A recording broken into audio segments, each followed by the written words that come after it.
Welcome to all inspiring chefs, cooks, and everything in between alike. This is Griever, your guys' host as always, bringing you a late episode edition for Shokugeki no Souma, the fourth plate.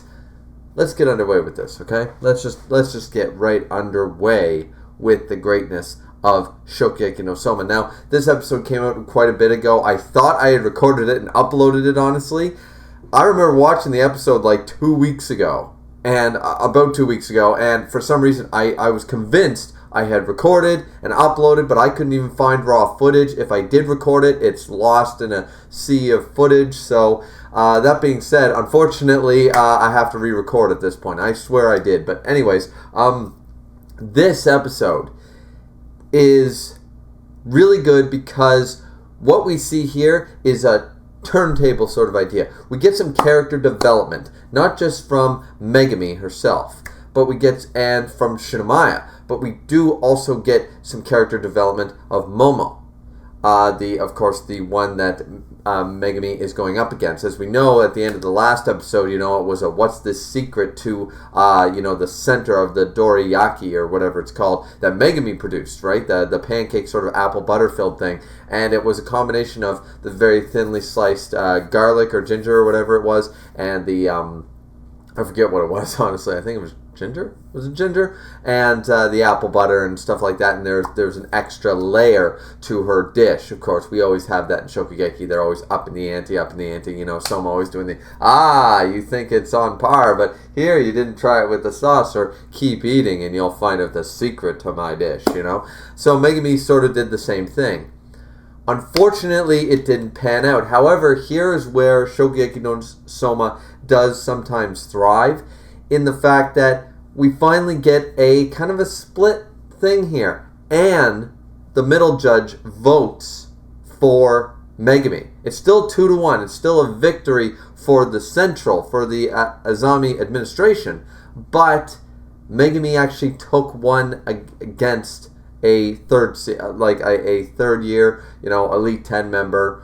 She did her best. We see her, apologizing, and saying, sorry, I tried my best. I mean, for me to go up against this has been a big accomplishment. Then we see her, kind of breaking down and crying just for a moment. Everyone's like, you did all right. But then she's like, I really wanted to win, and she feels bad about it. She just has this moment where she breaks down for a few. It was done better in the manga, I believe, because I might be wrong in this. I was wrong about something similar in the latest episode of Wrath of the Gods Taizai, so I could be wrong about this as well. Don't have a whole lot of time to be going through the mangas, but in Shokugeki no Souma, when this happened in the manga, I believe when Momo walks away and she basically goes, because the whole thing, as Ishin explains, is this, when she adds the cute aspect to your name, she's actually looking down on you, and she calls her Megumi. She doesn't add the cute part, right? So she says, you're not cute at all. I thought Megumi heard that in the manga, and that was kind of vital. As I said, I just rewatched the episode, but I didn't see that acknowledgement, and that was sort of supposed to be a big thing. But still, cool that they actually had a split. You know what? The judges aren't always going to be unanimous. I like that showcasing. I really like showing that. That's the whole point of having 3 judges, is that you'll never have a tiebreaker necessarily, unless somebody vetoes their vote or something. But it's always down to 3, because it's going to be the best of 3. You either have 2 or 1 or 3 out, right? So I really like that they finally have one of those, because it feels like everything has been a complete sweep.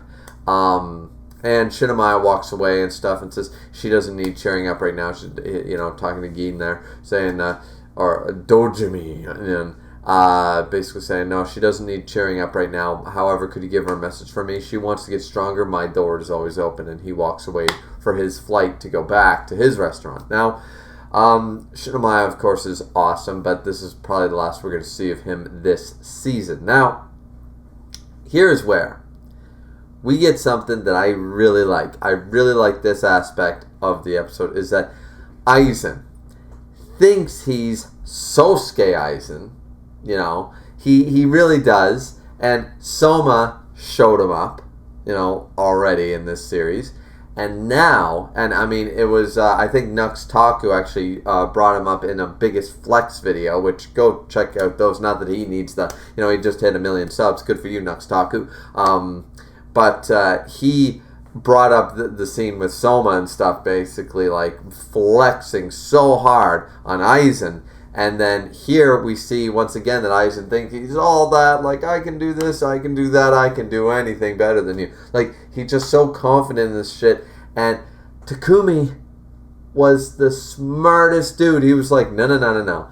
I know how you play. He's like, 12 out of your 21, you actually pulled, like, cheap stunts like this. As the judges say, it's not cheating to do it that way. It might be underhanded. It might seem sleazy or scummy, but it follows in the things of the rules. It's an advantage thing. Like, if you know what your opponent is cooking, you know how to utilize your own dish to accommodate. That's great skill. It's a little underhanded. It's a little sleazy, but it's fair game, right?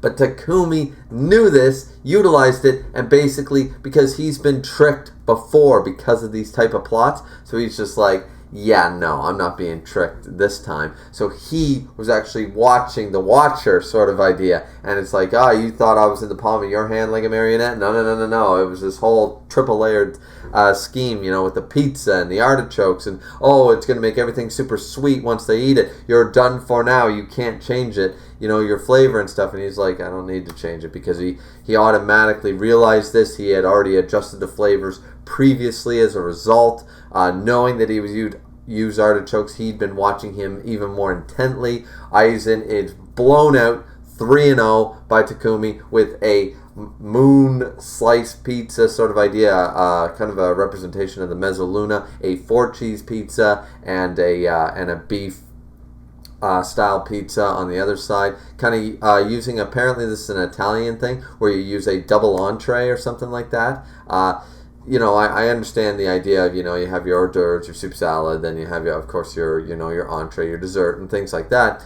And Alice actually goes on to explain that sometimes people do use things like artichokes and passion fruit, or I think it was passion fruit, something like that, that basically, or miracle fruit or whatever, that you eat that. Restaurants will use this to make their desserts even sweeter for people that really have a sweet tooth, and that's how they utilize it. They utilize the strengths of this rather than the weakness part. And here we see the opposite effect of that, and he accounted for all of it. Big 3-0. So Aizen loses, even though Momo is still there. Aizen loses, and now we're down to one thing, where it's Saito versus Souma. This is going to be pretty epic in the next episode. Now, I just want to really quickly talk about as I said, the whole Italian thing. As I said, I believe what they mentioned is that in Italian cuisine, usually you can serve like 2 plates as your entree. You have a first and a second plate of your main entree. It's not the order that I just described, like hors d'oeuvres, salad soup, that kind of stuff. It's not the whole 5-course or 7-course meal. It's part of the entree meal. It's a double plate, and that's what the pizza represented at first, is what I thought. But then all of a sudden it's like, no, he was actually so into it. He knew what Aizen would use. He used Aizen's dish to enhance his own at the second plate. The way that Aizen tried to sabotage, Takumi's dish in a reverse type of way, Takumi used that first dish to enhance his in a very ironic 180 twist. Really liked that concept. Really thought it was pretty cool. Kind of hard to really know for sure that he would use artichokes, in my opinion, because there's more than just a couple of things that he could have done to make things sweeter and stuff like that. Not to say, I think maybe they just don't explain it in depth enough, maybe is that the case, but I still like the concept behind it. I think it's really cool, even if there is a little bit of take a bit of a stretch with it. Good planning, really cool. Great to see the pseudo Aizen and Shokugeki no Souma fall flat, trying to be Sosuke Aizen and failing miserably now twice. Really like that. So that's basically the episode, guys. What did you guys think of the episode? I really liked it. Now we're losing rebel forces here. We don't have very many left now. We still got, like, Takumi won his bout, and I mean we have Arena still. We have Souma at this point, but he's up against Saito. We have Ashiki. Who else is left? Is that it? is it Takumi, Arena? Is there only 4 of them left? That would make sense, actually. There's Rindo and Tsukasa left for sure. Momo's left. So yeah, and Saito and Souma, of course, are currently battling it out. So I'm pretty sure that's the stance right now. So that's pretty crazy. I can't wait to watch the next episode. I'm probably going to watch it right now. I don't know when that review will be out. I make no promises anymore. But thank you guys so much for watching. If you enjoyed this content, don't forget to hit that bell notification every single time. Like, comment, and subscribe as per the usual. And don't forget to join the Discord, guys. If you guys want to talk manga, anime, whatever, with me and some other great people in the Discord, the link will be in the description down below. Have a good one, everyone. Don't forget to drink responsibly. Keep cooking, all that good stuff. And this has been Griever with your Shokugeki no Souma 4th plate episode review. We'll see you next time.